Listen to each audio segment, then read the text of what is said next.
el que ya entró, quien ya entró al sistema es Santiago Nieto, ex titular de la Unidad de Inteligencia Financiera de la Secretaría de Hacienda y Crédito Público, hoy encabezando esos procesos de transición en Tamaulipas e Hidalgo. Y le agradezco mucho la confianza para tomarnos esta comunicación para Sin Censura. Doctor, muchas gracias por comunicarte con nuestra audiencia y gracias por confiar en nosotros. ¿Cómo te va? No, muchísimas gracias, Vicente. Un saludo a ti, a todo tu auditorio, a toda tu audiencia. Y bueno, pues ya viste lo que provocaste. No, lo provocaste tú. A ver, antes de que hablemos de eso, Santiago Nieto, no sé si has leído las redes sociales, pero según muchas personas, voy a la mañanera a ensalzarte para que corran a Alejandro Gertz Manero y para que tú ocupes el cargo de fiscal. Dicen que me has filtrado información, documentos desde que eras titular de la Unidad de Inteligencia Financiera. Y doctor, te aprecio mucho, tú sabes que es sincero y honesto el aprecio, porque mi aprecio se basa en lo que creo que le has aportado a nuestro país desde tu trinchera, pero pudieras aclarar porque yo no he recibido un solo documento de tu parte, línea, ni nada que se le parezca. Y es más, quiero hacerte una entrevista difícil hoy, porque ya estuvo suave de que la gente calumnie, difame, pero yo no lo provoqué. Fui a plantearlo porque tú lo mencionaste aquí en Sin Censura, la investigación que dejaste armada, así lo dijiste, en la Unidad de Inteligencia Financiera. ¿Podríamos aclarar estas cosas, doctor?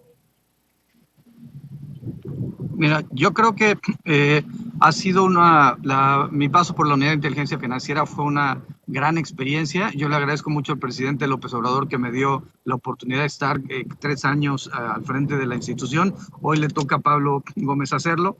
Y bueno, efectivamente, desde que Emilio Lozoya presentó esa famosa denuncia que tiene en este momento al senador Lavalle preso, y también lo hemos comentado tú y yo, que él podría haber pedido un acuerdo reparatorio y no lo han dejado, su grupo político que se encuentra todavía enquistado, pero ya derrotado en Tamaulipas. Desde esa denuncia de Emilio Lozoya, pues la Fiscalía empezó a requerir información y pues una de las personas que estaba denunciada era precisamente Enrique Peña Nieto, como también en su momento Felipe Calderón, que como también lo comenté contigo, la información de Felipe Calderón se entregó al Instituto Nacional Electoral porque estaba ahora FICEL, antes FEPADE, por encontrarse relacionada con un tema de la fundación de un partido político. Entonces, este trabajo se empezó a desarrollar desde 2020, se solicitó la información, se fue integrando.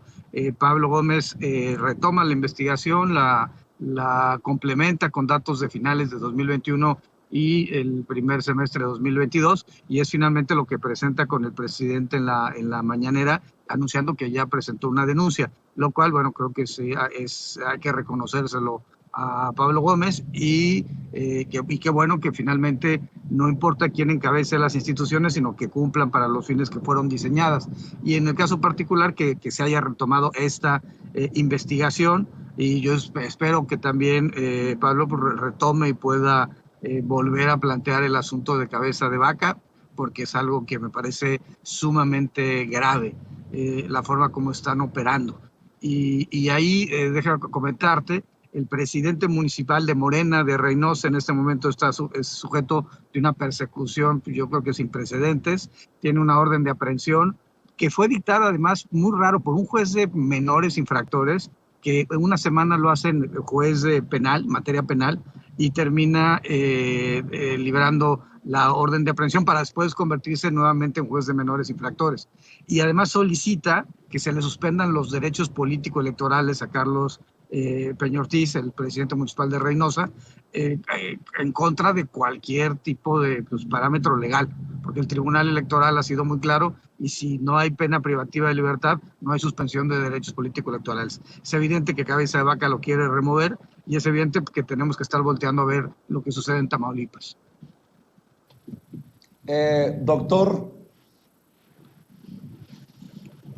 ¿Pensaste que lo que me dijiste en la entrevista iba a generar esto con la insistencia y además con la voluntad del presidente, ¿no? Porque hace un mes le dice a Pablo Gómez que aclare.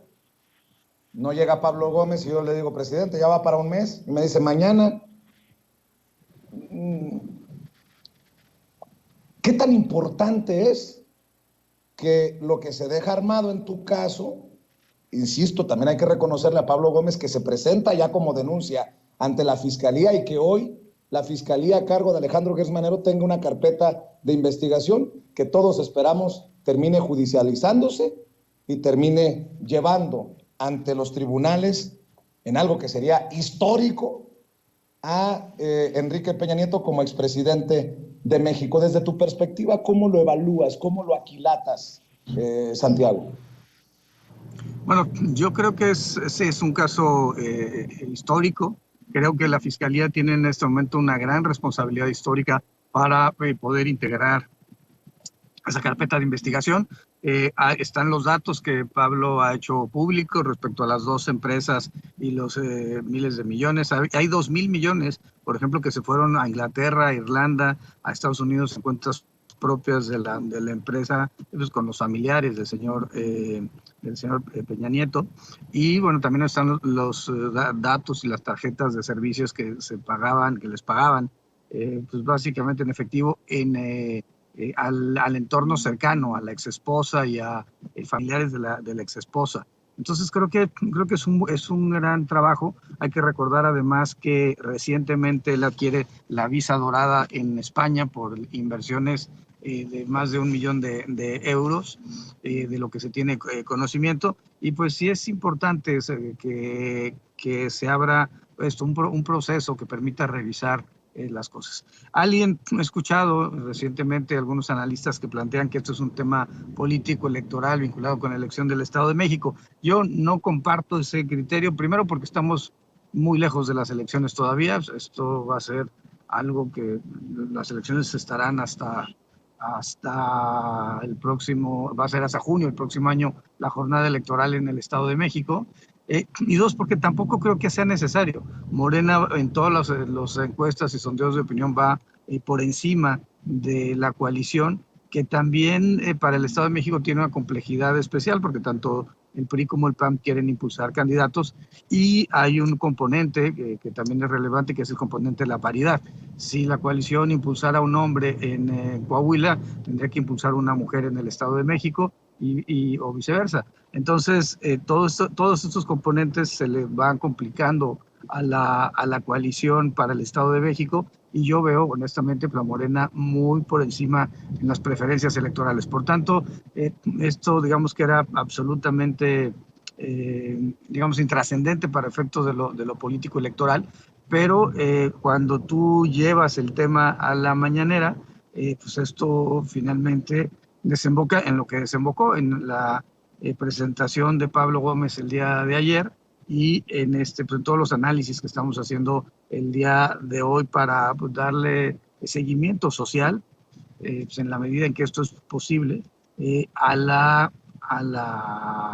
esta carpeta de investigación que involucra a un expresidente de la República. También creo que es importante señalarlo. El presidente López Obrador ha dicho que el trabajo y el combate en contra de la corrupción en el país es la bandera principal de su gobierno, y que es importante que hay cosas que se hicieron en la administración anterior de la UIF se retomen en esta actual administración y den los resultados a la ciudadanía que estamos viendo. Doctor, a ver, tú has dicho, porque tú lo has dicho, que hubo una red corrupta que se operaba o se solapaba desde la Unidad de Inteligencia Financiera de Enrique Peña Nieto, desde lo más íntimo de la presidencia de la República de Enrique Peña Nieto. Quiero escuchar tu reacción a esto que dijo Pablo Gómez, porque ¿cómo tienes odiadores? Si yo pensé que tenía odiadores en Sin Censura o para Sin Censura, te salieron odiadores hasta debajo de las piedras y dicen que Pablo Gómez se confronta contigo y te tira una pedrada. Yo creo que no, pero tú me darás la opinión. Esto fue lo que dijo Pablo Gómez, que la Unidad de Inteligencia Financiera no luchaba contra la corrupción, era parte de la corrupción. Esta fue la declaración de Pablo ayer. Vamos a ver si mis compañeros ahí en producción nos proyectan precisamente la declaración del actual titular de la Unidad de Inteligencia Financiera, Pablo Gómez, en la mañanera ayer. Miren, les quiero decir una cosa que a lo mejor es una imprudencia. La Unidad de Inteligencia Financiera no estaba en la lucha contra la corrupción. Era parte. Ahí se las dejo. Y en un segundo... A ver, doctor, dicen que para que cale, pues uno se tendría que poner el saco. ¿Te queda el saco? ¿O a qué crees que se refiera Pablo Gómez para de una vez desmentir, aclarar cualquier campañita que señale que Pablo Gómez te está tirando la piedra? Doctor, sí, ¿estás peleado con Pablo Gómez? No he hablado con Pablo Gómez, hablé con Sandino Luna, que es su segundo, y le dije, oye, Sandino, me parece que fue inapropiado este mensaje porque pues no aclara la temporalidad. Y me dijo, no, la verdad es que es el discurso de siempre de Pablo Gómez, siempre ha dicho que es antes de la llegada de la Cuarta Transformación, y es algo que me lo puso Sandino por escrito, tiene que ver con las denuncias que tú presentaste por el descongelamiento de cuentas del caso Hermes y otros casos de extorsión de los cuales tenemos conocimiento. Le dije a Sandino que pues, efectivamente pues, yo había presentado denuncias por este caso, y déjame te platico de qué se trató. Es un asunto donde generan un sistema para detectar asuntos que se encontraban en la Fiscalía General de la República, en ese entonces PGR, y hacen un descongelamiento que llega a tocar 44 cuentas vinculadas con el cártel de Sinaloa, por ejemplo, pero en total son más de 1,800 personas a las que se les descongela la cuenta en el periodo de Vas. También esas cuentas pues, habían sido llevados los asuntos por despachos particulares vinculados con Humberto Castillejos y otros que, por ejemplo, le llevan la defensa ahora o llevaron en algún momento la defensa del gobernador Cabeza de Vaca en Tamaulipas. Entonces, Sandino me dijo que esa había sido la intención, que de hecho es un discurso permanente de Pablo Gómez y con los ejemplos que acabo de poner, y pues evidentemente a mí no me queda. Cuando presento, yo en el caso de particular de las extorsiones que tuve conocimiento que se presentaron, tanto durante mi administración como de la administración anterior lo denuncié. Denuncié también a estos despachos de abogados y a las personas que fueron responsables del descongelamiento masivo de cuentas entre 2014 y 2017.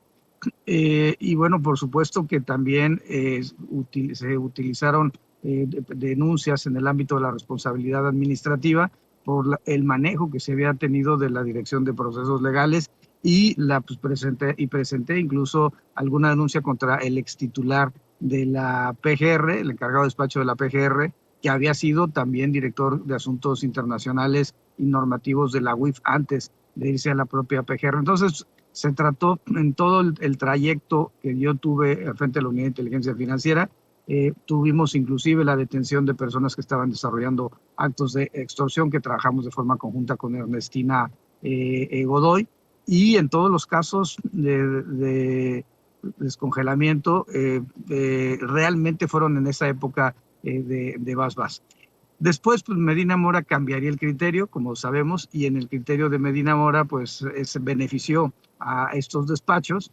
Yo creo que para eso se hizo ese criterio, que señalaba que si no había solicitud internacional, entonces no procedía el congelamiento de cuentas, y dejaba al arbitrio de los jueces de distrito que ponderaran cuál derecho era más importante, si proteger el sistema financiero y la economía nacional o la apariencia del buen derecho de las otras personas, de los sujetos que tenían las cuentas congeladas. Eso le llevó, por ejemplo, a recuperar más de 800 millones de pesos a Kamel Nasif. Entonces, no, yo tomo por válida la disculpa de Sandino Luna. No tengo el teléfono de Pablo Gómez, en realidad. Yo esperaría que Pablo Gómez tuviera una actitud de hombría y aclarara. porque ya empiezan a hacer elucubraciones de que si es un tema político entre grupos al interior de Morena, y yo creo que pues nada más falso que eso. Y además porque si alguien conoce la lucha anticorrupción, porque finalmente que se llevó durante mi administración, es Pablo Gómez, porque a él le entregué todos los expedientes abiertos y pendientes, los que están denunciados ante la Fiscalía, los que están entre los tribunales y los que están ante las fiscalías locales y las secretarías de la función pública. Entonces, yo esperaría eso, y no puede haber fractura dentro del movimiento del presidente López Obrador. Yo no participaré en ningún sentido en generar una posición de fricción, al contrario, mi posición es de apoyar al presidente López Obrador, y qué bueno que me das la oportunidad de aclarar este punto. Y bueno, y me das la oportunidad también de mencionar que Sandino Luna pues me aclaró que no tenía absolutamente nada que ver conmigo, sino era la forma de operación ordinaria de un discurso que en todo momento Pablo Gómez ha sostenido respecto a las anteriores administraciones a la Cuarta Transformación que estuvieron al frente de la UIF, particularmente al caso de Bas, porque recordemos un elemento fundamental. ¿Quién está en Pandora Papers? Bas y sus hermanos.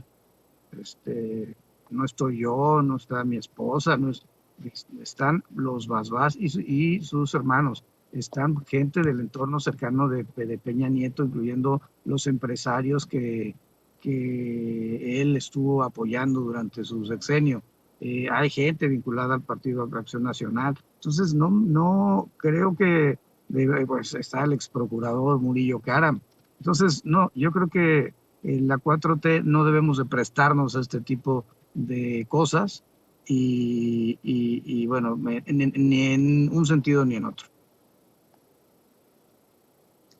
Doctor, ya que estás hablando de esto, quiero decirle a la gente que por alguna razón te planteé esta situación para la aclaración y sobre todo para que nos des idea de la perversión de Enrique Peña Nieto, porque muchos lo hemos tildado, perdóname, tú eres muy propio, pero yo no, de pendejo. Por años lo hemos tildado de pendejo, pero nos resultó más cabrón que bonito, si me permites esa expresión que usaba mi nana, que en paz descanse. ¿Qué grado de perversión? O sea, lo que dice Pablo Gómez es 26 millones. Les digo, ahí no está la nota. La nota no está en los 26 millones, que es muy poco.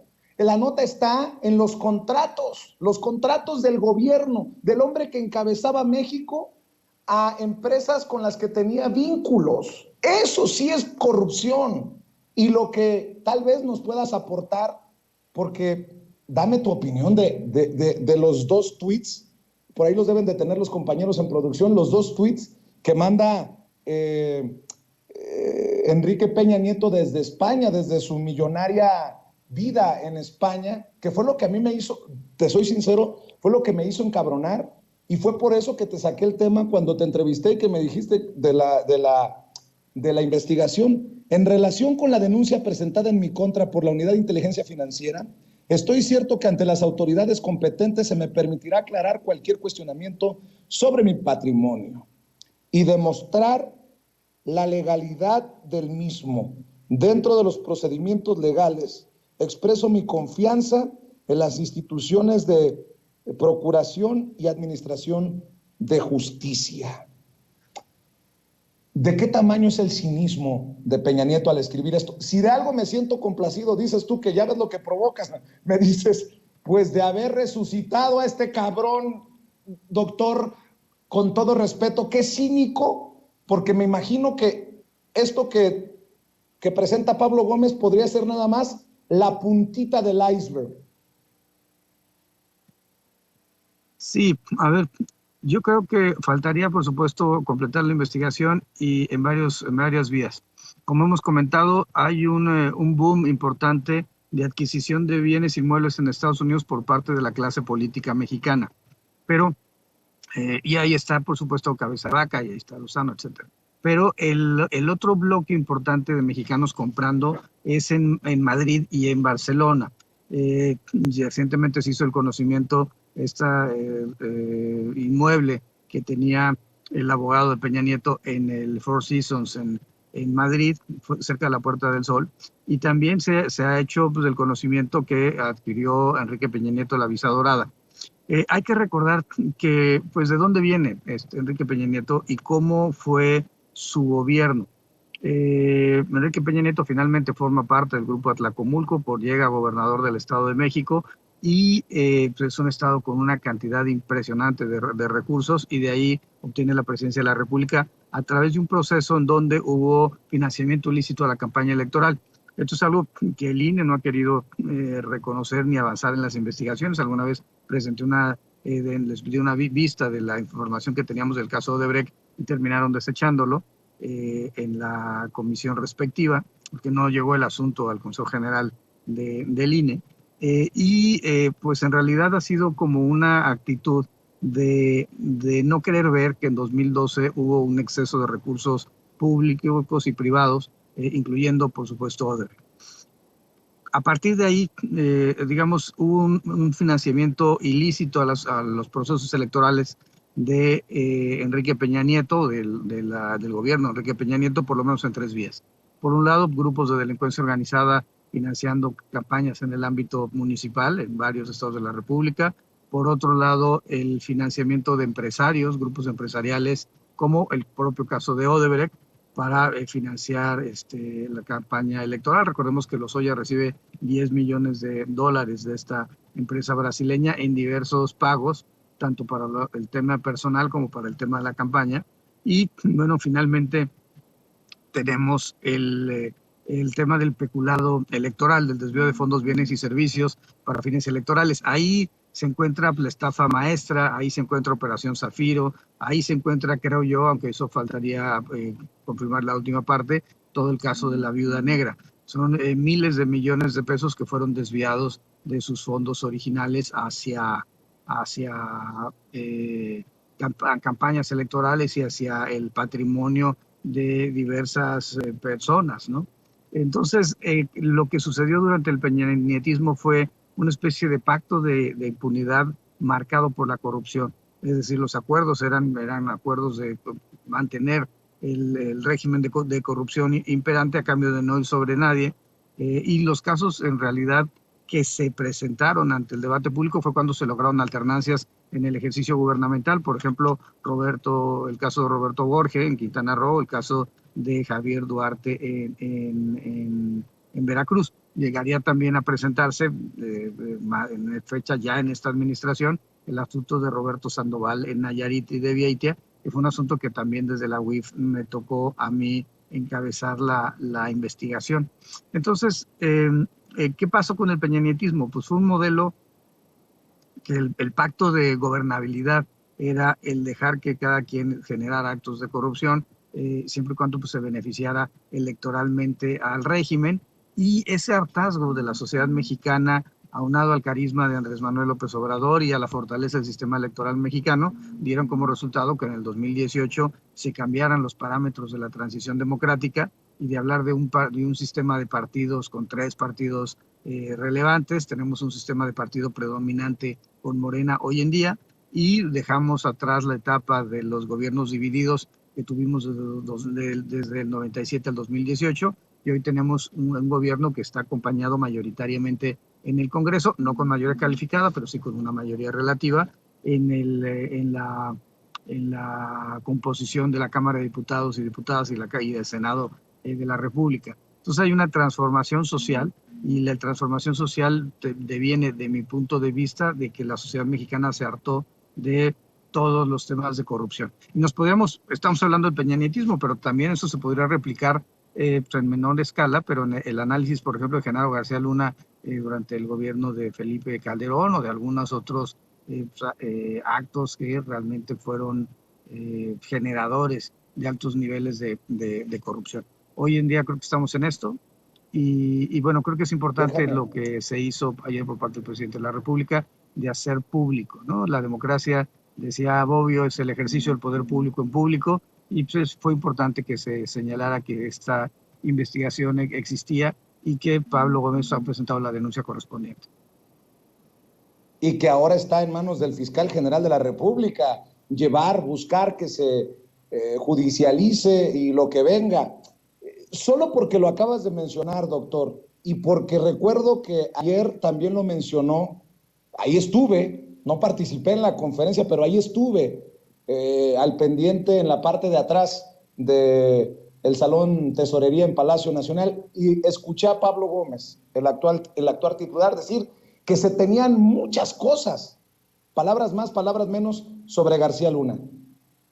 Perdóname por lo que te voy a preguntar, porque a lo mejor te pongo en una situación complicadísima, hasta donde se pueda. Pero, doctor, si tú en algún momento en una entrevista me dices, yo dejé armada una investigación sobre los flujos de capitales que llevan a Peña Nieto, que esa declaración la retomo para pedirle al presidente que nos aclare. Él asegura que comparecerá Pablo Gómez y tenemos lo de ayer. No podría creer, Santiago Nieto, que solamente tengamos ahora los mexicanos una posibilidad más clara de llevar ante los tribunales al banquillo de los acusados a Enrique Peña Nieto. Hay investigaciones directas, así como las de los flujos de capitales que llevan a Peña Nieto, sobre Calderón, sobre Fox, porque, permíteme decirlo, doctor, no me puedo creer que no haya una investigación, una línea, algo que nos lleve a Calderón y a Fox, conociendo todo lo que nos ha dicho el presidente en las mañaneras. ¿Qué me dices de esto, Santiago Nieto? Bueno, nosotros hicimos sobre Genaro García Luna, presentamos una denuncia y se le entregó la información incluso por una asistencia jurídica a Estados Unidos, a los fiscales del Distrito Oeste de Nueva York que estaban llevando el caso. Hubo intercambio de información para la presentación de las denuncias en México, que tiene la Fiscalía General de la República. Y lo mismo que el caso de Cabeza de Vaca, que también, al que también Pablo Gómez hizo alguna referencia. Creo que en el tema de Calderón hubo, como mencioné, pues una investigación más bien vinculada con la creación del Partido México Libre, que al final no se pudo constituir, no cumplió los requisitos legales y el INE terminó por mayoría negándole el registro. Y esa información pues la tiene la Fiscalía Electoral y la tiene el Instituto Nacional Electoral. Así como en su momento también se les entregó la información de Pío López Obrador y de Martín López Obrador en acuerdo con el presidente, porque el presidente fue el que mencionó que no podía permitir que nadie, que se dudara de que alguien de su familia había incurrido en un hecho que pudiera ser considerado delictivo y que era mejor que se transparentara todo. Pero en el caso particular, también hay que decir algo. El delito de lavado de dinero es un delito que se sanciona con 5 a 15 años de prisión y por tanto prescribe, es un término medio, a los 10 años de la comisión de la conducta delictiva. Por eso yo siempre, digamos, planteé que se tenía que discutir por lo menos la creación de una comisión, ya sea en el Senado, en la Cámara de Diputados o una comisión intersecretarial de la verdad para los actos de corrupción. México firmó la Convención de Mérida, que es la Convención Anticorrupción, en el año 2004, y se obliga a generar acciones para identificar a personas políticamente expuestas, beneficiarios finales. Toda la discusión que hemos tenido sobre las WIPES pues, está relacionada con esto. Y esa obligación del Estado mexicano pues, debe redundar en acciones que permitan procesar los casos cuando no hayan prescrito, pero sí que la ciudadanía sepa qué pasó, qué pasó con el FOBAPROA, ¿no? Qué pasó con las privatizaciones en el sexenio de Salinas de Gortari, qué sucedió con los procesos de infraestructura en Calderón y la bonanza petrolera de Fox y Calderón. Es decir, todos estos elementos sería importante que pudiéramos tener una comisión de la verdad y poder dejar constancia de qué sucedió, aunque jurídicamente ya no se pudiera proceder en contra de los expresidentes por los actos de corrupción de su gobierno, pero sí sería importante, porque insisto, ya está prácticamente todos los actos de 2011 hacia atrás, pues ya se encuentran prescritos y bueno, pues hay que cambiar esta dinámica, ¿no? Un par de cositas para cerrar y agradecerte la confianza, doctor Santiago Nieto, ex titular de la Unidad de Inteligencia Financiera. Nuevamente les digo, fue gracias a una declaración en una entrevista que nada tenía que ver con el tema que estábamos abordando, que era central, lo de Tamaulipas, pero ese día se daba a conocer por parte de La Jornada, en donde escribe precisamente el doctor sus columnas, que se desapareció el archivo de la Casa Blanca de Peña Nieto y que le dieron una palmadita en la espalda, una palmadita en la mano, así una regañada a los funcionarios señalados de la desaparición del archivo original de la Casa Blanca de Peña Nieto y la Gaviota. Ese mismo día el periódico El País hablaba de una visa dorada en España para Enrique Peña Nieto y su vida de lujos, que no nos pueden cuadrar. No puede, no me dan las matemáticas. Hoy sí te pregunto, Santiago Nieto, desde tu perspectiva, ¿hay una red todavía? Déjame preguntártelo. ¿Hay una red todavía de funcionarios, a lo mejor de bajo nivel o de medio nivel, que quedaron enquistados del gobierno del sexenio de Peña Nieto, ahora dizque de la 4T, pero que en realidad están protegiendo los intereses de estas redes mafiosas? Y te lo pregunto porque, qué coincidencia, se perdió el archivo original de la Casa Blanca de Peña Nieto. Qué casualidad que nadie hablaba en los medios de comunicación de esto que tú ya habías hablado, pero que obviamente hoy ya estamos muy adelantados con una carpeta de investigación en la Fiscalía General de la República. Hay redes todavía enquistadas que protegen a los Calderón, a los Fox, a los Zedillo, a los Salinas, a los Peña Nieto. Hay basurita todavía en estos tiempos de la Cuarta Transformación enquistados, Santiago Nieto. Bueno, sí, evidentemente hay gente que responde a los intereses, sobre todo del PRIismo en el Estado de México, dentro de la Fiscalía General de la República. También pues hay personas que responden a otros intereses. Y bueno, lo que sucedió con el expediente, que era en ese momento con Irma Heréndira Sandoval, directora general de responsabilidades, Laura Sámano, hizo público. Es terrible que se haya perdido un expediente de esa envergadura en términos sociales, en términos políticos. Es algo inusitado y además evidentemente es una conducta delictiva. Yo creo que es necesario replantear el sistema de procuración y impartición de justicia. Yo sería de la idea de ser un servicio civil de carrera, de cooptar a jóvenes recién egresados de las universidades, a mejorar los sistemas de inteligencia y de investigación con tecnología. Creo que habría que tener este flujo de líneas de investigación abiertas en materias financieras, porque al final del día todos los delitos o la mayor parte de los delitos tienen un componente de corte financiero, y bueno, tener un enfoque diferente para poder combatir y mejorar la procuración de justicia y combatir las conductas ilícitas.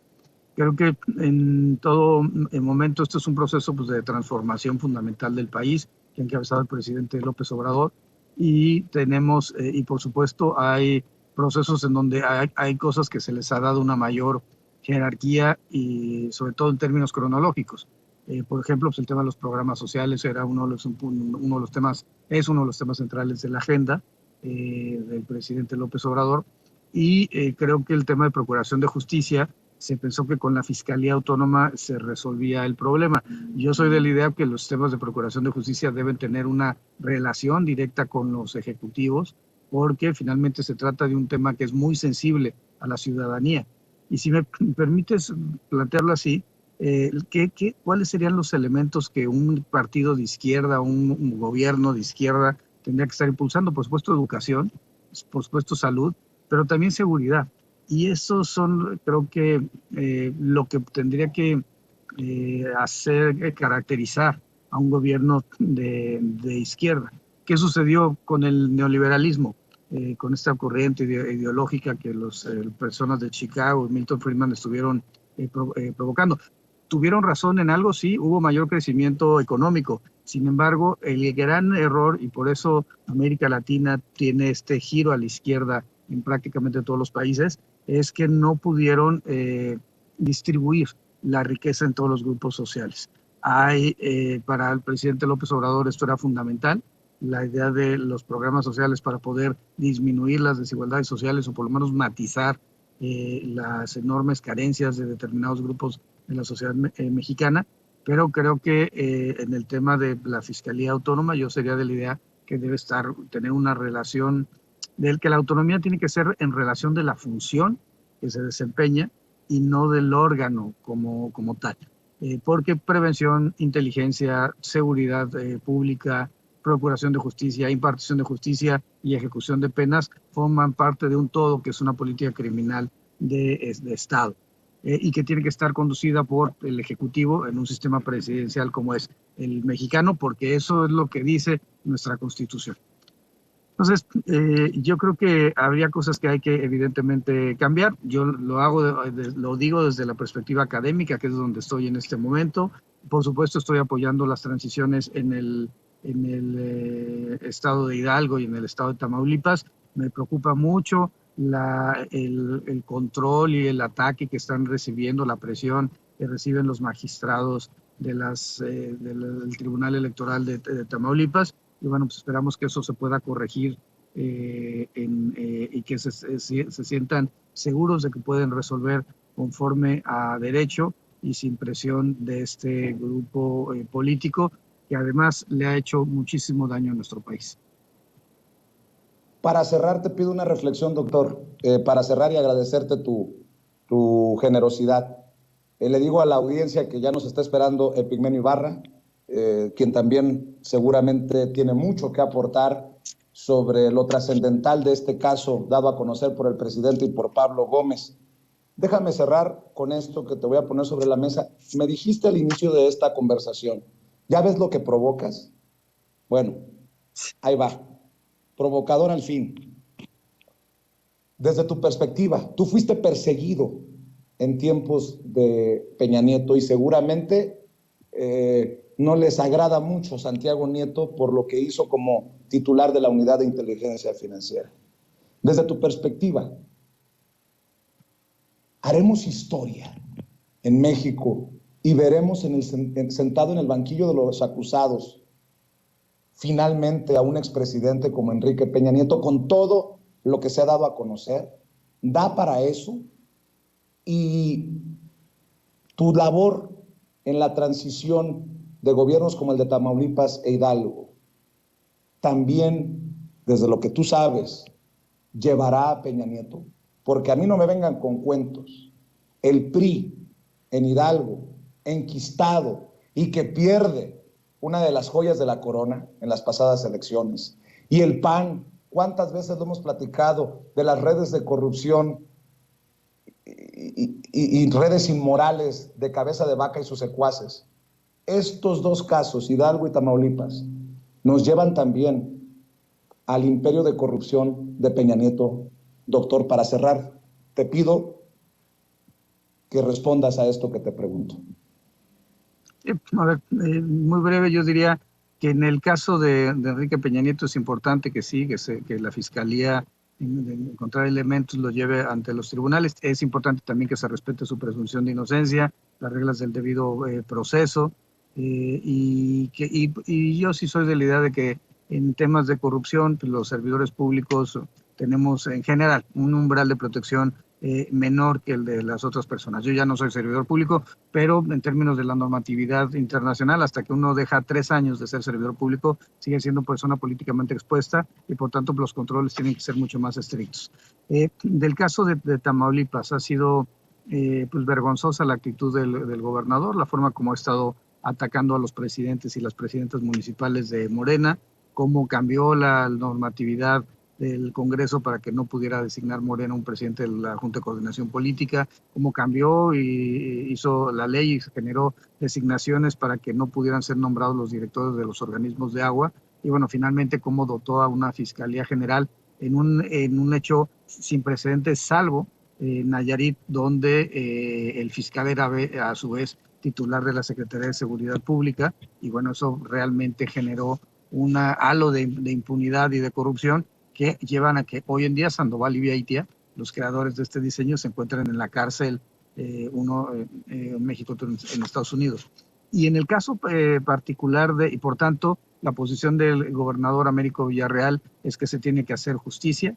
Él está con la mano extendida para la reconciliación de las tamaulipecas y los tamaulipecos, pero por supuesto que en el caso particular de Cabeza de Vaca, lo que se va a buscar es la aplicación de la ley.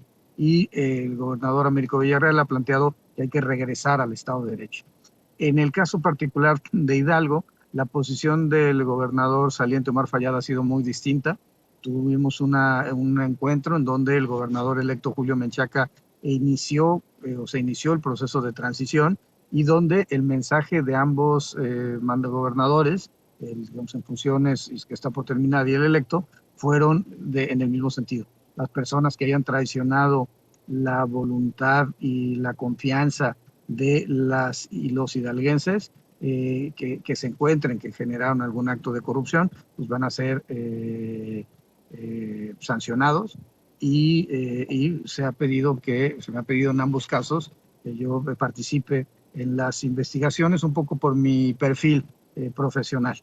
Me ha tocado ser fiscal, me ha tocado ser también titular de una unidad de inteligencia, y por eso en ambos casos estaré desarrollando investigaciones para que se presenten en su momento ante las personas responsables y ante los tribunales. Te agradezco mucho, doctor. ¿Ya ves lo que provocas? Me hiciste reír con eso, doctor. Te agradezco la confianza, y desde cada trinchera que los mexicanos estemos comprometidos con esta lucha para tener un país más justo en el que haya cero impunidad, como lo dice el presidente. Te mando un abrazo, Santiago Nieto, y muchas gracias. Un abrazo.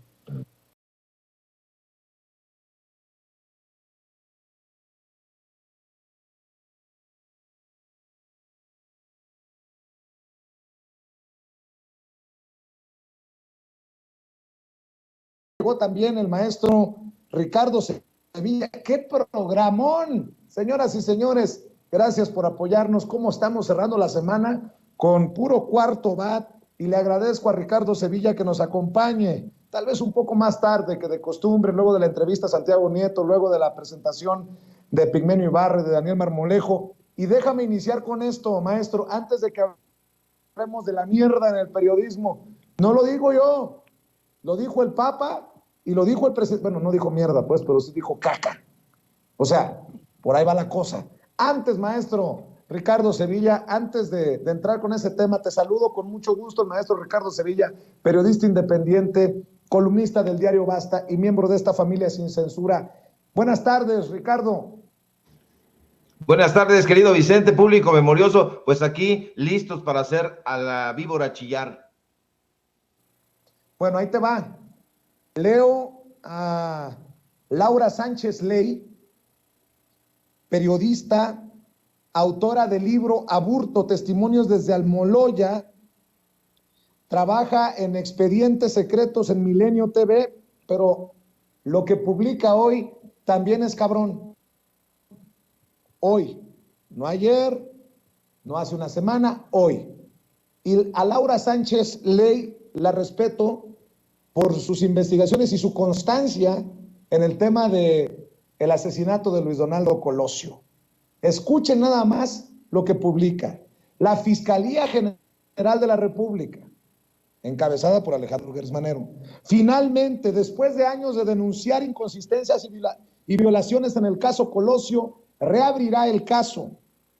Dice Laura Sánchez Ley: les dejo las irregularidades que encontré luego de 10 años de revisar y desclasificar su expediente judicial.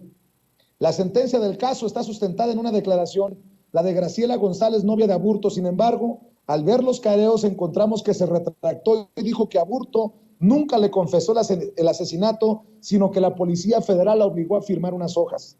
Graciela, no pido nada en contra tuya, Puedes estar siendo intimidada, sobornada o engañada. Graciela continuó en silencio, transcurren unos segundos y lo que escucha es el llanto de Mario Aburto. No, él no me lo dijo. La taquimecanógrafa vuelve a consignar, no para de llorar. La descripción exacta de cómo Aburto disparó la conocimos gracias a 8 policías federales. Según ellos, vieron cómo Mario disparó 2 veces. Sin embargo, encontré que 6 policías no participaron en la detención o estuvieron cerca y fueron presentados como testigos del crimen. Otros testigos clave fueron sus primos Marcelino y Mauricio, quienes aseguraron que Mario les enseñó unos días antes el arma homicida. Días después se retractaron y aseguraron que fueron torturados y que los amenazaron con echarlos en un hoyo.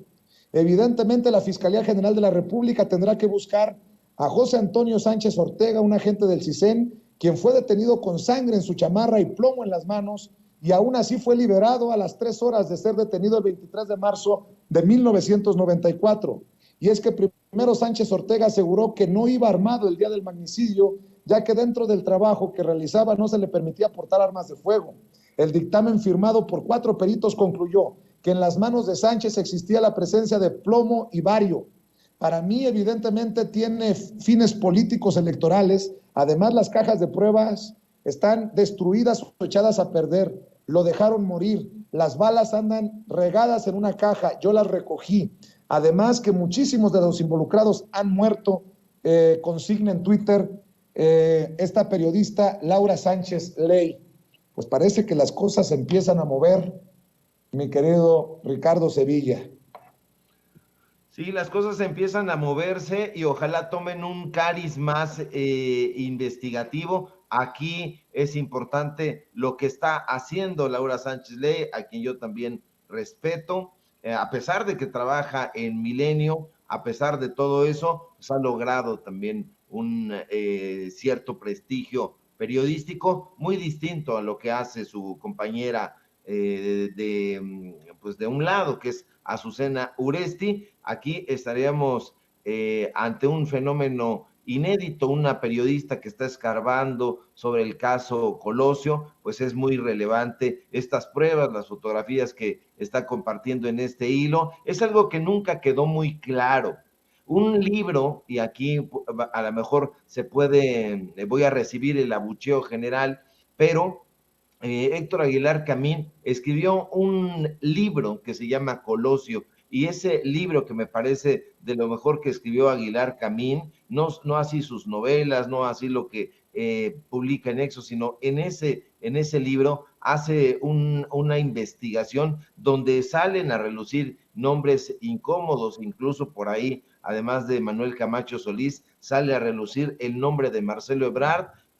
No se ha leído ese libro como debería, está publicado en Alfaguara, échenle un ojo, porque ahí sí Aguilar Camín se mete a fondo y hace señalamientos interesantes. Yo creo que había un distanciamiento ahí de Colosio, porque hay que recordar que Aguilar Camín fue siempre muy cercano a Carlos Salinas de Gortari, fue su intelectual de cabecera, pero el caso Colosio, insisto, siempre estuvo lleno de bruma, y hasta hoy esa bruma no se ha podido aclarar, y hacen falta investigaciones. En este caso, pues es un gran atisbo lo que hace Laura Sánchez Ley. Habría que darle seguimiento, y sería interesante también que compañeros y compañeras periodistas de investigación le tomáramos la palabra y le metiéramos a ese caso, del cual se han hecho documentales, se han hecho reportajes, se han hecho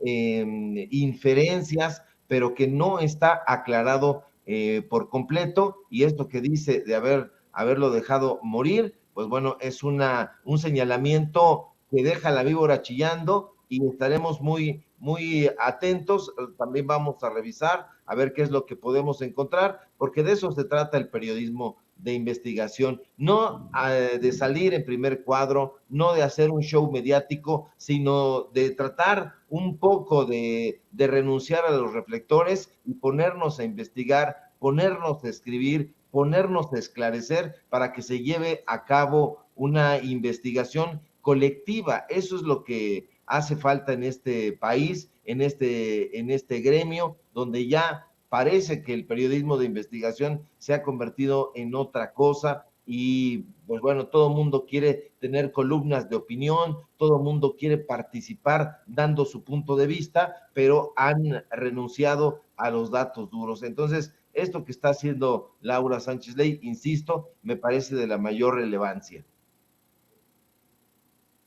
Bueno, también relevante lo que hoy hizo el presidente. Nuevamente rescata un extracto de la entrevista que le concedió el Papa Francisco a una colega periodista, un medio argentino. Y vaya que si deja la víbora chillando, mi querido Ricardo Sevilla, y te voy a pedir que me ayudes con la desmenuzada, con el análisis. ¿Por qué no sé si me ayuda a proyectarle a la audiencia de Sin Censura esto de la caca en el periodismo? Y vaya que si hay muchos que apestan, aunque lleven peluca verde o traje de marca. ¿Verdad? ¿Verdad, Loret? A ver, échelo, Ceci.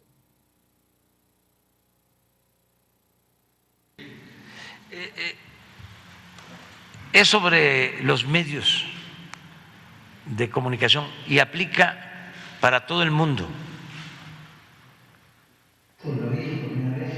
En Buenos Aires, era arzobispo, y se me ocurrió hablar de los 4 pecados de la comunicación, del periodismo. Primero, la desinformación, decir lo que me conviene y callarme lo otro. No, decir todo. No podés desinformar, tenés que informar todo. Segundo es la calumnia. Se inventan cosas. A veces te destruyen una persona con una comunicación.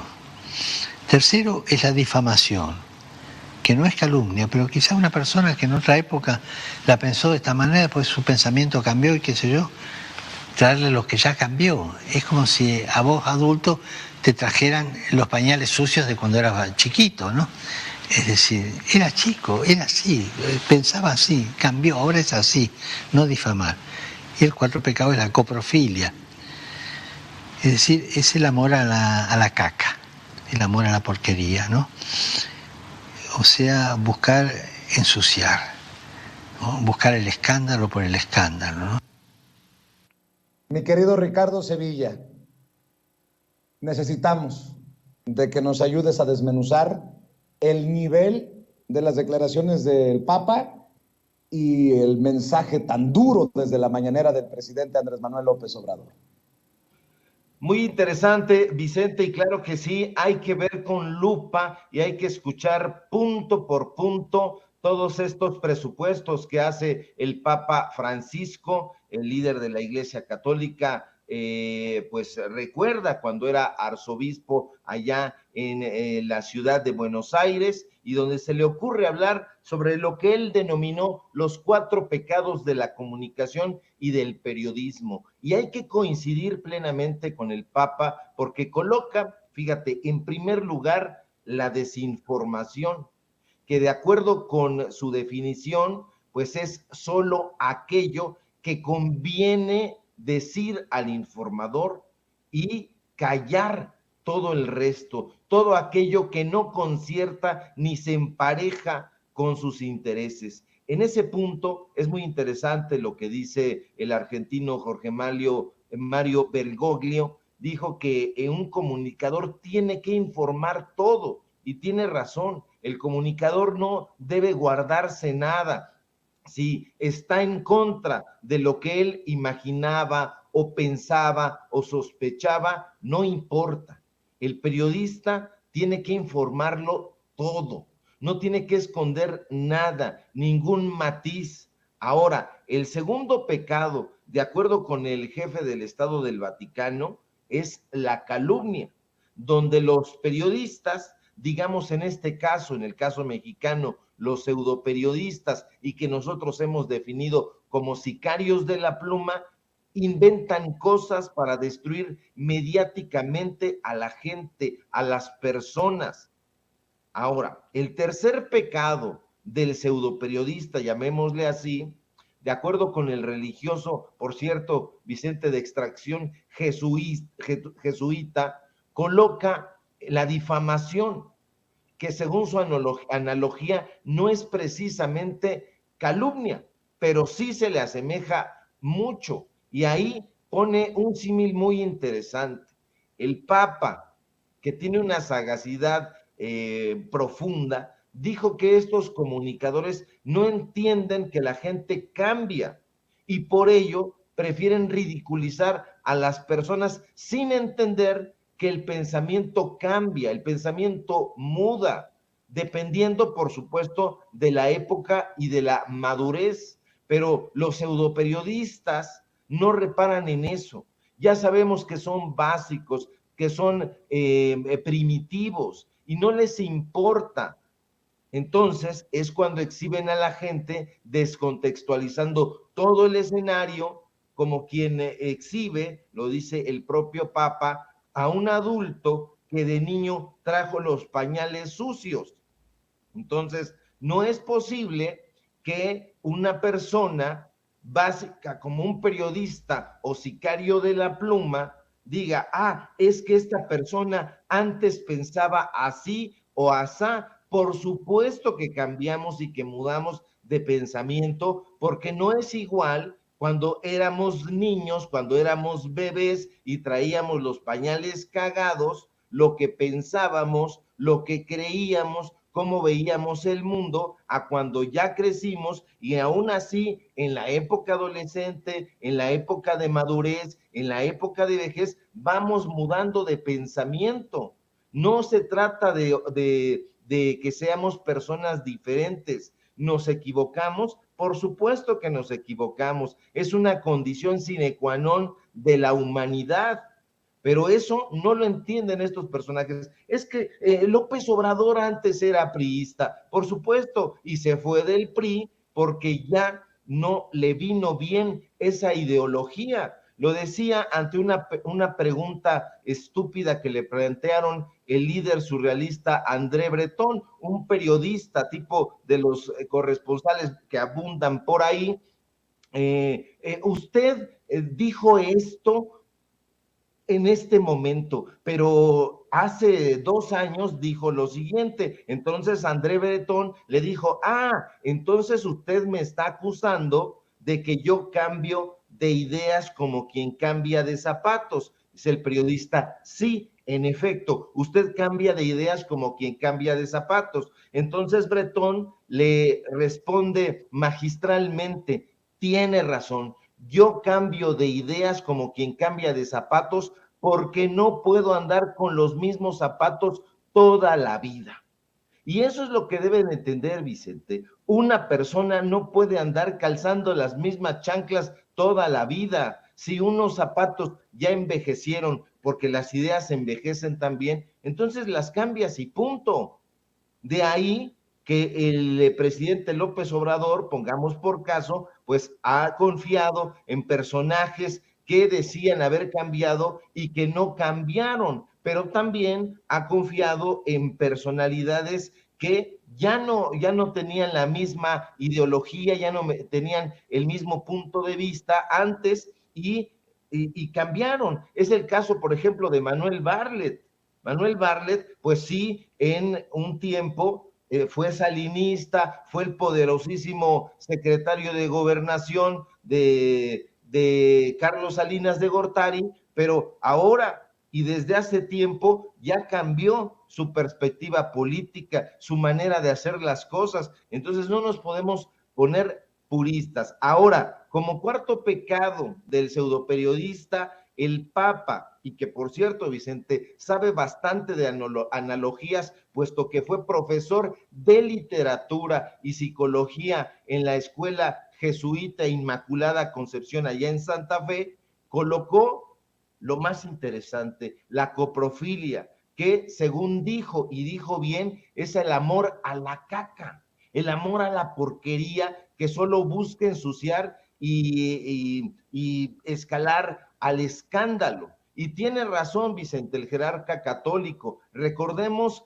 que los pecados capitales, como se les conoce popularmente, también son definidos como vicios y conforman una serie de conductas que engloban algunas de las peores estulticias, algunas de las peores faltas de la humanidad. Y sinceramente hay que coincidir con que los medios de comunicación corporativos en México y en el mundo son cada vez más excrementicios, es decir, cada día resultan más degustadores de caca y no solamente la comen, la van lanzando por aquí y por allá. Que no se nos olvide en ningún momento que coprofagia en los animales es la ingestión voluntaria de heces fecales, o sea, de mierda, pero en los seres humanos es otra cosa.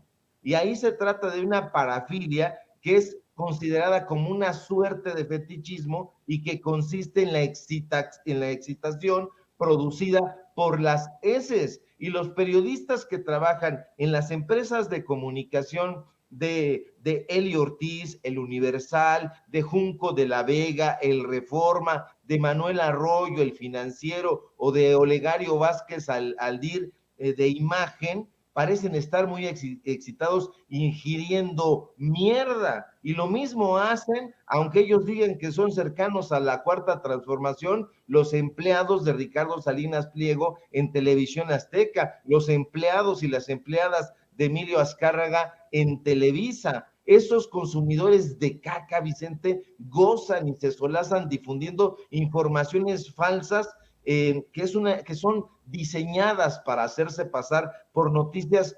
serias con el objetivo de difundir engaños. Es en suma desinformación deliberada para obtener fines políticos y financieros. Eso la gente lo tiene que decir y no importa que la embadurnen de caca. Entonces, por eso el Papa Francisco tiene razón, no es necesario hacer grandes deducciones lógicas ni ser un genio hegeliano para darnos cuenta que no solo se trata de inventar una historia por diversión, no se quieren divertir, se quieren divertir lanzando paletadas y carretadas de caca que además tienen objetivos y motivaciones económicas muy específicas. Aquí, a diferencia de lo que ocurre en Argentina, no estamos ante Joaquín Morales Solá, no estamos ante Jorge Liotti, ante Carlos Pagani, que son de los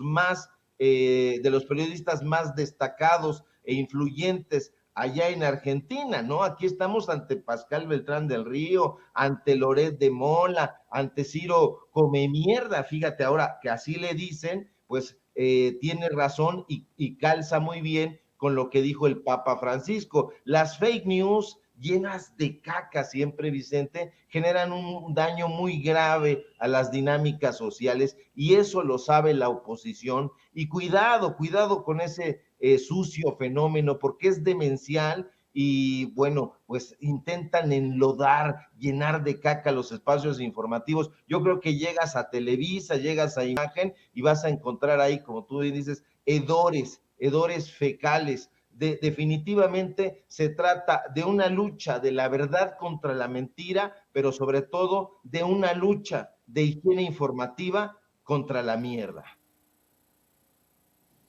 Uf, como diría el perro Bermúdez, y recontra mi querido Ricardo. Y ahora sí, creo que queda aquello de que cada quien se ponga el saco si le queda. Y creo que les va a quedar a muchos, les va a apestar a muchos. Recuerdo aquello que dijeron, no me acuerdo quién lo dijo aquí en Sin Censura, sobre el caso de Carlos Alarraqui. Hay algunos que se bañan en el estiércol y obviamente apestan. Mi querido Ricardo, hay que seguir hablando de estos temas. Te agradezco que lo hayas desmenuzado magistralmente, como siempre, para la audiencia de Sin Censura. ¿Y por qué no cerramos invitando a la gente para que esté al pendiente de tus espacios, esté al pendiente de tus trincheras, te lea, te escuche, te vea, maestro? Claro que sí, querido Vicente, al contrario, el gusto es mío como siempre. Síganme por favor en mi columna del diario Basta. Hoy escribí acerca, a propósito de Enrique Peña Nieto, ya la compartí en redes y la vamos a estar difundiendo por aquí y por allá. No tiene caca, pero pues bueno, a lo mejor despide malos hedores porque se trata de Peña Nieto. Síganme por favor en los datos duros. Hoy tenemos informativo en punto de las 8:30 de la noche. Síganme en mis redes sociales, @Sevilla Crítico en Twitter, en Facebook Ricardo Sevilla, así nada más, y síganme por favor aquí en Sin Censura, donde estoy participando al filo de las 11 de la mañana, poco más tarde, más temprano, según la información lo dicte, y te mando un fuerte abrazo, querido Vicente, y si todo marcha bien, nos encontramos por aquí el próximo lunes. Un excelente fin de semana.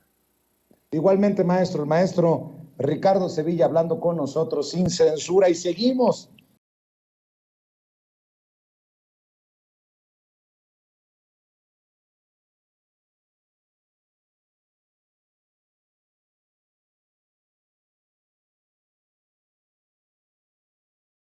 Mi querido Daniel Marmolejo, te saludo con mucho gusto, maestro. ¿Cómo estás?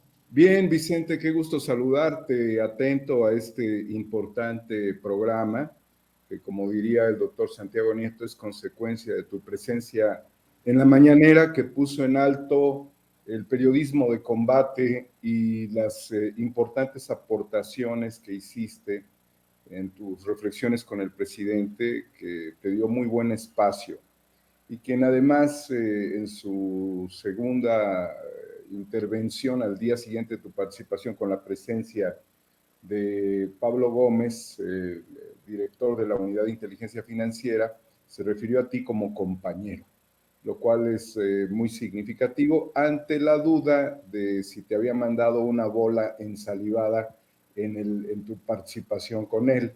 Y bueno, fue muy generoso el presidente al referirse a ti como un compañero, lo cual significa que acompañas un proceso de transformación, no que eres cómplice como los de Peña Nieto y su familia.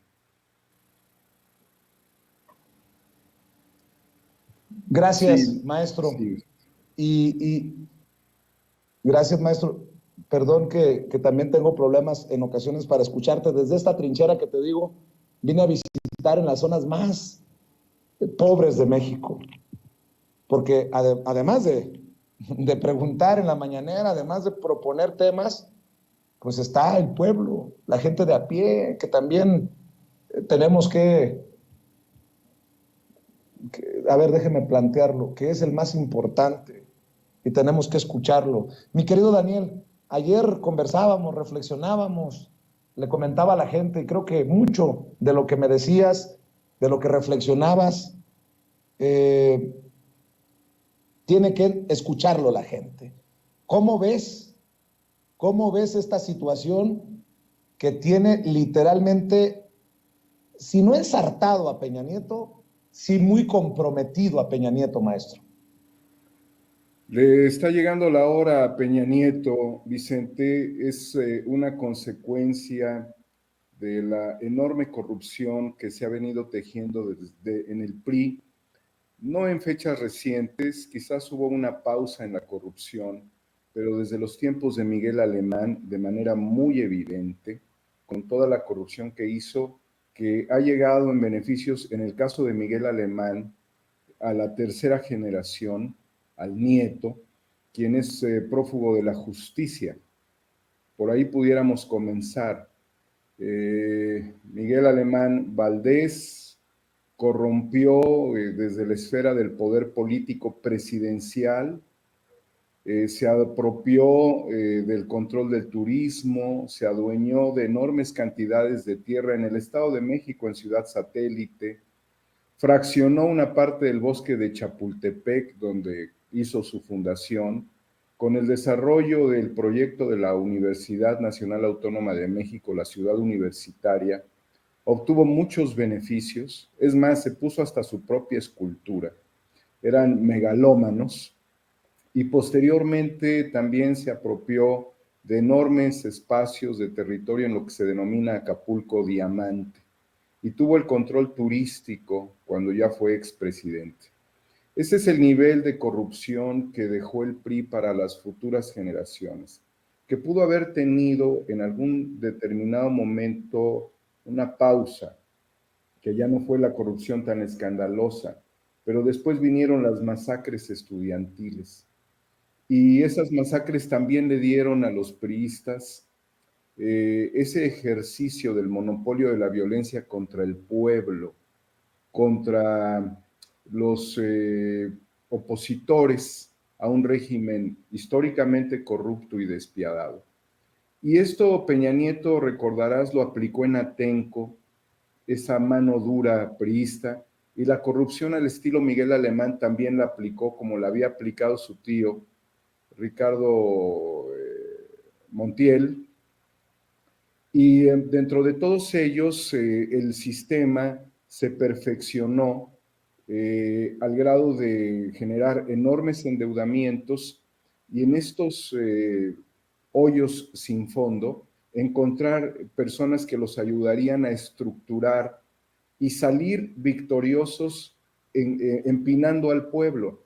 El caso concreto, Pedro Aspe y Luis Videgaray, con una empresa que se encargaba, porque después la vendieron, de hacer las operaciones pues de tapón, nada más porque hablaban inglés y obtenían enormes, porque estos burros infrastructure,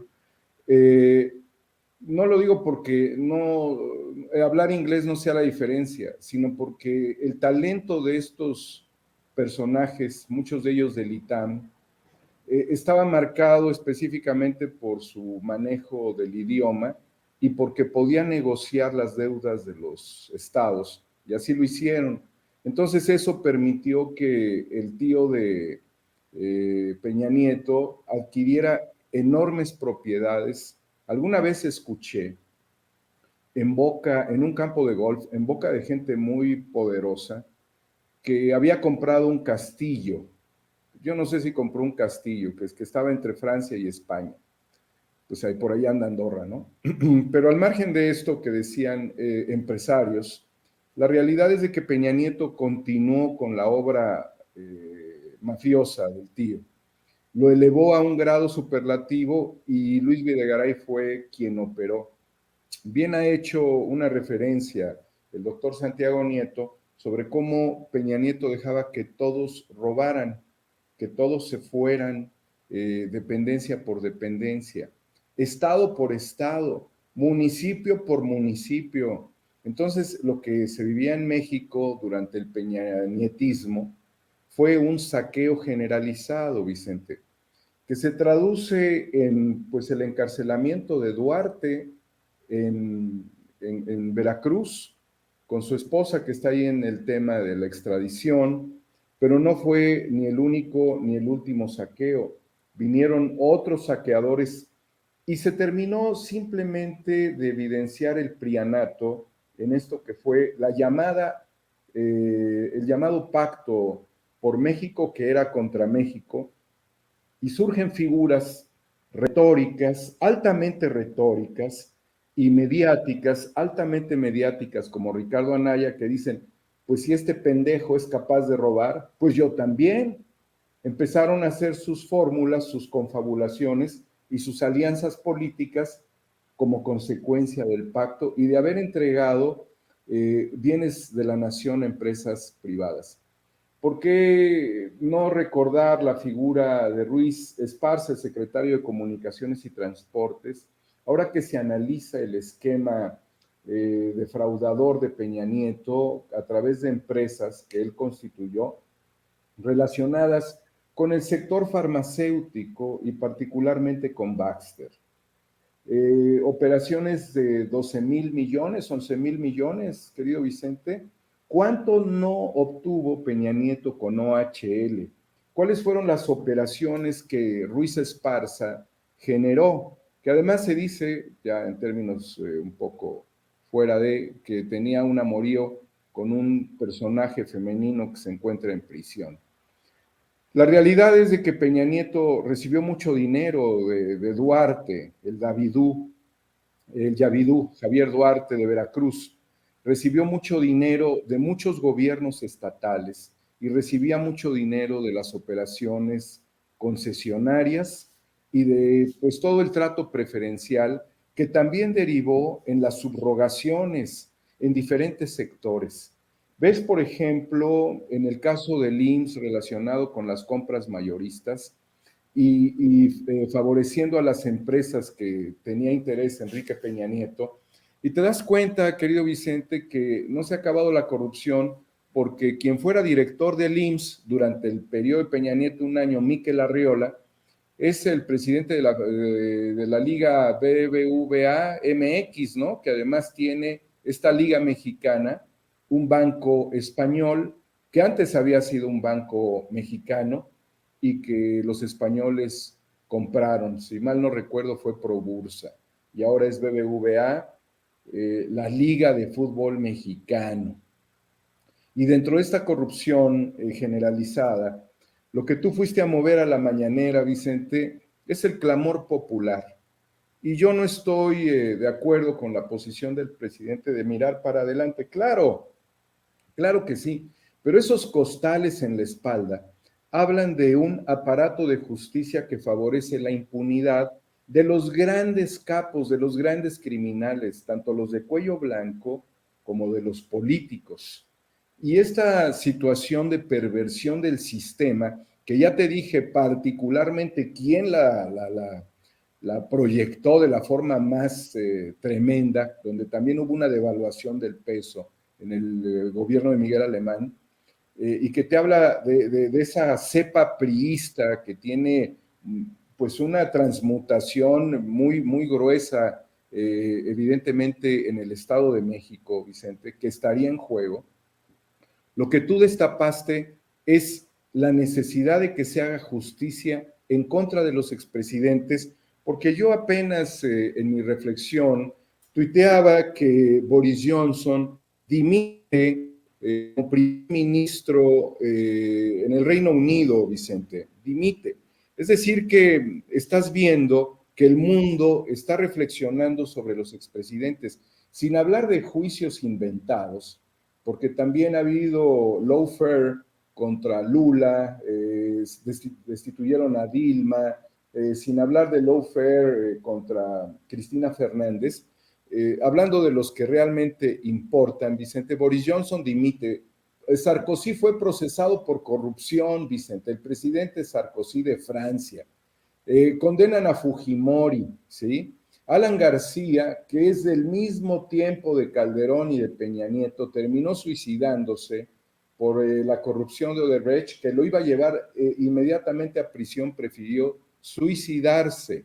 Recordemos que Juan Orlando Hernández, el expresidente de Honduras, pues fue hasta esposado y encadenado en una cuestión muy violenta en lo visual, por narcotráfico y un proceso de extradición a Estados Unidos, incluyendo también familiares.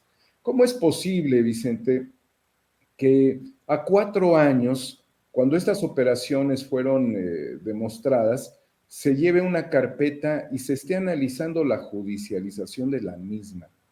¿Cuánto hemos perdido ya en este proceso? Porque muchas de las transacciones y de las operaciones pudieron tener prácticamente una respuesta inmediata de la FGR y llevarlas directamente a un juez, citar a este delincuente. ¿Por qué no vamos a decir que es delincuente? Por la presunción de inocencia y todo lo que acabo de decir, y todos sus cómplices, y todos los desvíos, y Juan Collado, su abogado, y Rosario Robles, su secretaria de Desarrollo Social y de la SEDATU. No están en este momento, y Emilio Lozoya, no están en este momento en prisión, Vicente, no están, y Javier Duarte, ¿sí? Entonces, sí tiene que prevalecer este principio de inocencia, Vicente, pero la realidad es de que la justicia en México es más lenta que una tortuga, y lo que se ha expuesto también en la voz de muchos periodistas es la posibilidad de que duerma en esta carpeta y que abran otras, Vicente. Y te lo voy a decir por lo que acaba de señalar en este momento Epigmenio Ibarra. Yo como Epigmenio y otras personas más, y lo digo porque él ya lo señaló, estamos imputados o estamos señalados por una diputada por violencia política en razón de género. ¿Por qué? Por el cabildero italiano. Entonces, ¿qué es esto? Es un montaje del INE, porque lo que estamos haciendo es el uso de nuestra libertad de expresión. Y solamente yo recuerdo que cuando en un país comunista se dio la libertad de expresión, fueron los rusos a invadirlo, y fue el Pacto de Varsovia. excepto algunos países que dijeron nosotros no, y me refiero a Checoslovaquia, en la llamada Primavera de Praga. Entonces, lo que el INE está haciendo es exceder y condenar a quienes opinamos en el uso de la libertad de expresión y de la libertad de prensa, Vicente, en contra de las atrocidades y de los mismos cabilderos que vienen cabildeando desde los tiempos de Fox, por decir los más recientes, Calderón, Peña Nieto. Es ignominioso que en un país que busca la transformación no estén las carpetas abiertas contra Felipe Calderón por todo el desastre y toda la tragedia que le ha causado a nuestro país.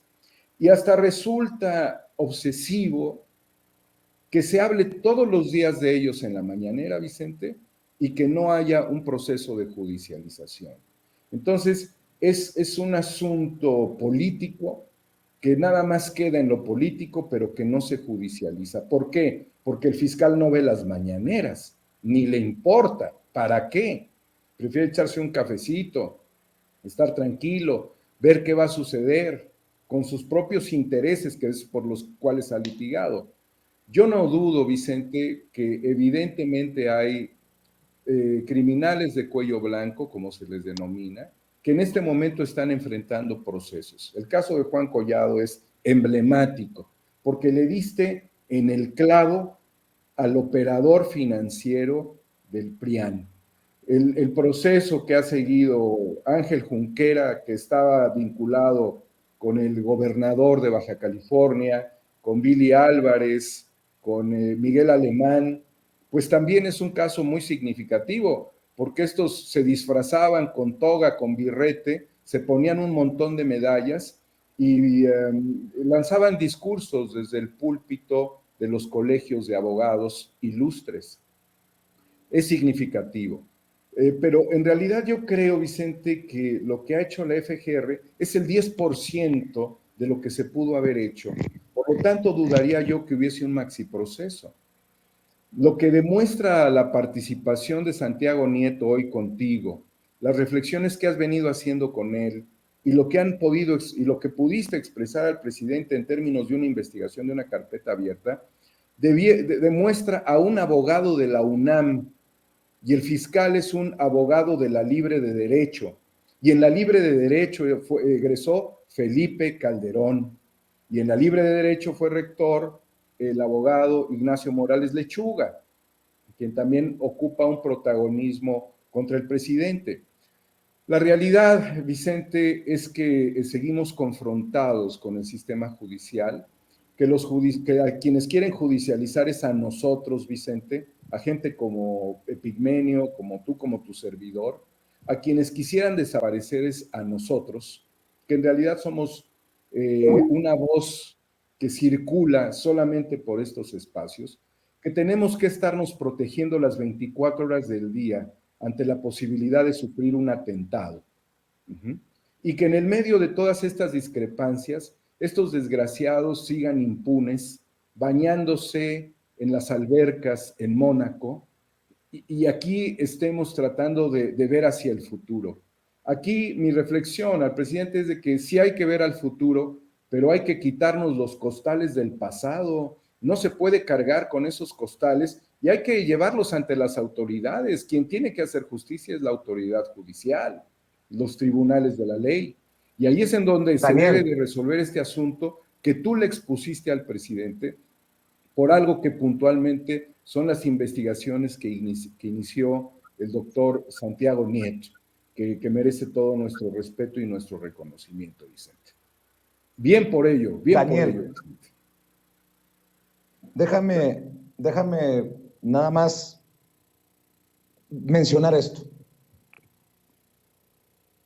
No me tiro al suelo ni me victimizo, pero creo que la audiencia de Sin Censura merece toda la transparencia y toda la honestidad y que yo aclare algunas cosas que se dicen que me parecen no solamente injustas, sino calumniosas, difamatorias. Dicen que hay intereses oscuros de Jesús Lemus, autor del fiscal imperial, el eslabón más oscuro de la 4T, y que yo le fui a hacer el caldo gordo a los conservadores, a la derecha, y que buscaba tumbar con mi participación al fiscal y golpear al presidente. A ver, digan lo que quieran de mí, pero si hay un personaje que el presidente ha reconocido una y otra vez en las mañaneras, a ver si me siguen escuchando, Ceci, porque veo que bajó la señal. Muy bien. Fíjense lo que voy a decir. Si hay un personaje al que el presidente admira, aprecia, es a José Hernández, el caricaturista José Hernández, a quien hemos visto en más de una ocasión en una fotografía en Palacio Nacional, y el presidente dice: pónganme la caricatura de José Hernández. Bueno, ¿alguien puede dudar del compromiso con la Cuarta Transformación, con que le vaya bien al presidente de José Hernández? Yo creo que no. O sería muy idiota o muy mezquino decir: no, Hernández de la jornada contra el presidente. Claro que no. Pero eso no le quita lo crítico a un monero, a un chamuco como José Hernández, quien de la mano de Rapé y de El Fisgón hacen un gran programa en Canal 11 y publican en La Jornada. Bueno, hay un cartón que publica José Hernández que me parece muy cabrón, y yo pregunto, ¿por esto vamos a, entre comillas, linchar a Pepe Hernández? Al contrario, yo digo: maestro, me quito el sombrero. ¡Qué pinche caricatura de premio de periodismo, de Premio Nacional de Periodismo! El presidente en la mañanera diciendo: el fiscal no ha cometido ningún delito grave. Me lo dijo a mí luego del planteamiento. Y por atrás, en un caparazón de tortuga, el rostro de Gersmanero diciendo: ni perseguido ningún delito grave. Qué fuerte el cartón, insisto, de una de las personas con las que más amistad tiene, a la que más confianza le tiene, de las personas que escucha, que aprecia el presidente José Hernández, caricaturista de La Jornada. Échate ese trompo a la uña, mi querido Daniel, en momentos en que pues a uno lo cuestionan, son gajes del oficio, pero nada más para aclarar a la audiencia a la que tú sabes le tengo un profundo respeto. Vicente, es muy importante esto porque si el fiscal en apariencia no ha cometido ningún delito grave, quiero hacer un comparativo que el doctor Santiago Nieto nada más se casó. ¿Que alguien fue a ensuciar su boda? Sí. ¿Quién es ese alguien? Ili Ortiz, el director del Universal. En cambio, el doctor Alejandro Hertz Manero fue imputado por investigadores por haber plagiado una tesis que le permitió formar parte de este circuito de investigadores que reciben importante dinero público, ¿sí? Y señalaron muy claramente este plagio, con el cual él se hizo un investigador.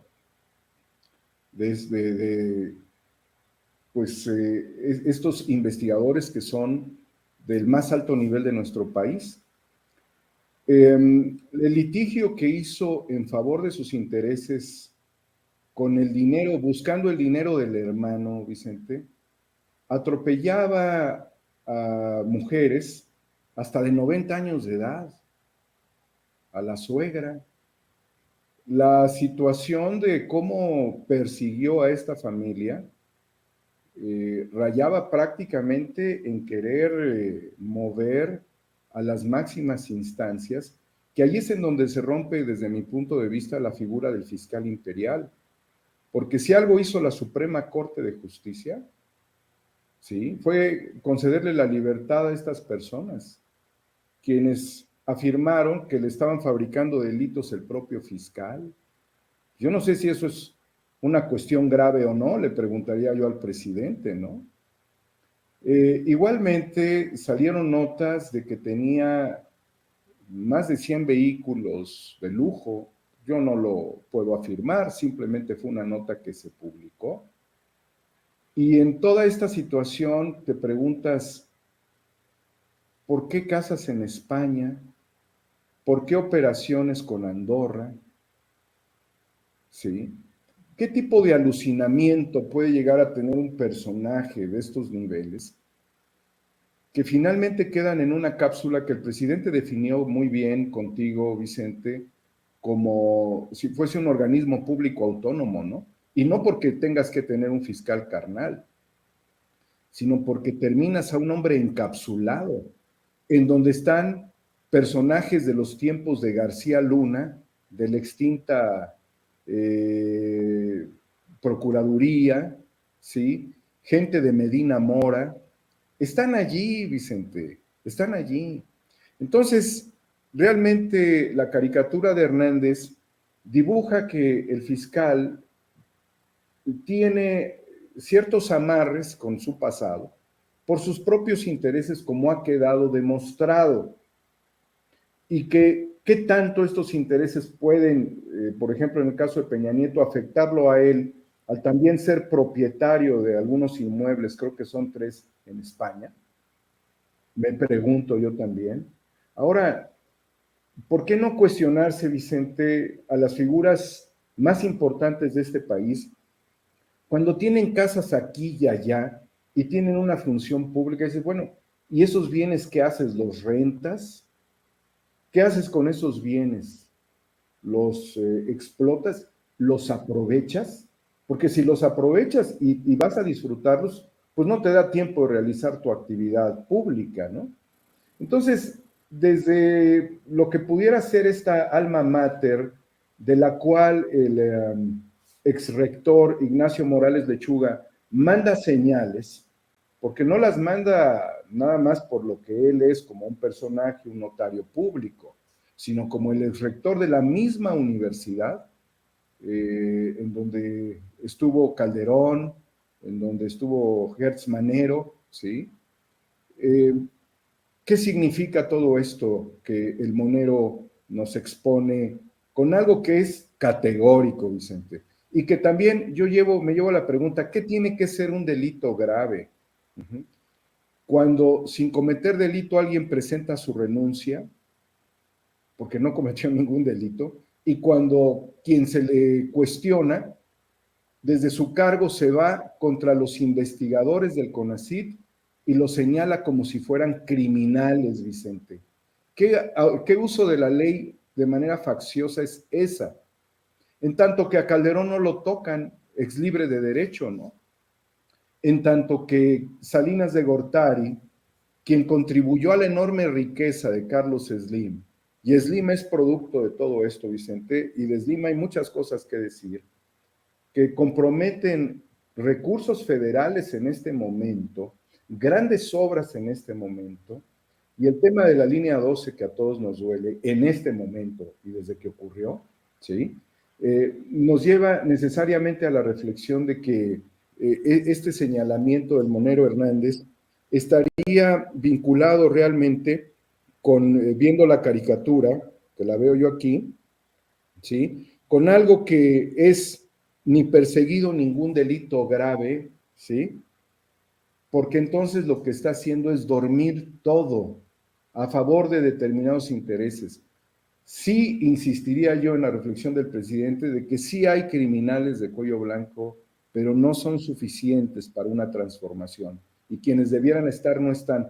Por eso retomo tu participación, Vicente, categórica participación que permitiría que el juicio a Enrique Peña Nieto no se durmiera, Vicente, no se duerma el juicio a Peña Nieto, que sea citado, que así como abrieron la casa de Alito, abran la casa de él, y no porque nos las tengan que mostrar, pero que se pida la presencia de las autoridades para poder revisar ese patrimonio y de las autoridades internacionales en España. Esos desvíos, a ver, Vicente, desvíos a Irlanda. ¿Te recuerdas a un expresidente que vivió en Irlanda?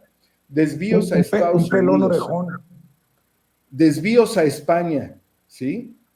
¿Sí? ¿Qué hijos de personajes políticos también serían beneficiados y qué hijos de expresidentes con estas transferencias, querido Vicente. El pacto de impunidad que se dio en la transición de Fox a Calderón y de la transición de Calderón a Peña Nieto es algo que se tiene que romper. Y no significa que sea venganza. Este es un asunto simple y llanamente de justicia, Vicente. Lo que tú fuiste a pedir por el pueblo de México frente al presidente es justicia. Te agradezco mucho, Daniel, y como siempre, agradecido por tus reflexiones en este espacio libre como el viento. ¿Por qué no cerramos también promoviendo espacios independientes como el tuyo para que la gente siga hablando, reflexionando y debatiendo recio, Daniel? Claro que sí, Vicente, pues muy contento de estar aquí contigo. Aplausos. Sería un cambio en el paradigma de la justicia, de alcanzarse la justicia. Estamos en 4A República, querido Vicente, y en Twitter en Homo Ex Novo. Siempre complacido de reflexionar contigo y con la poderosa e inagotable audiencia de Sin Censura. Te mando un abrazo, maestro. Estamos en comunicación. Gracias, Daniel Marmolejo, el maestro Daniel Marmolejo. Vean en 4A República, Guerra Híbrida, no se lo pueden perder. Es un documental imperdible. Tienen que verlo ahí en 4A República y obviamente los espacios de los incorruptibles que encabeza el querido Daniel Marmolejo. Ya llegó. Amigos, amigas, regresamos en breve, pero mientras seguimos hablando sin pelos en la lengua, sin censura, usted puede suscribirse a nuestros 3 principales canales en YouTube. Sin Censura Media, en donde tenemos más de 1.600.000 suscriptores, Sin Censura TV, en donde tenemos más de 1 millón de suscriptores, y en Sin Censura Presenta, en donde queremos llegar muy pronto a los 100,000 suscriptores. Si usted ya está inscrito en Sin Censura Media, suscríbase en Sin Censura TV. Si ya está suscrito en Sin Censura TV y Sin Censura Media, suscríbase a Sin Censura Presenta. Recuerde que es gratis, no tiene que sacar un solo centavo de su bolsillo para apoyarnos. Dele clic en la campanita para que los señores y señoras de YouTube envíen las notificaciones cuando estemos transmitiendo en vivo y en directo o estemos subiendo videos. También nos puede seguir en Twitter en @Vicente Serrano y hasta en Instagram.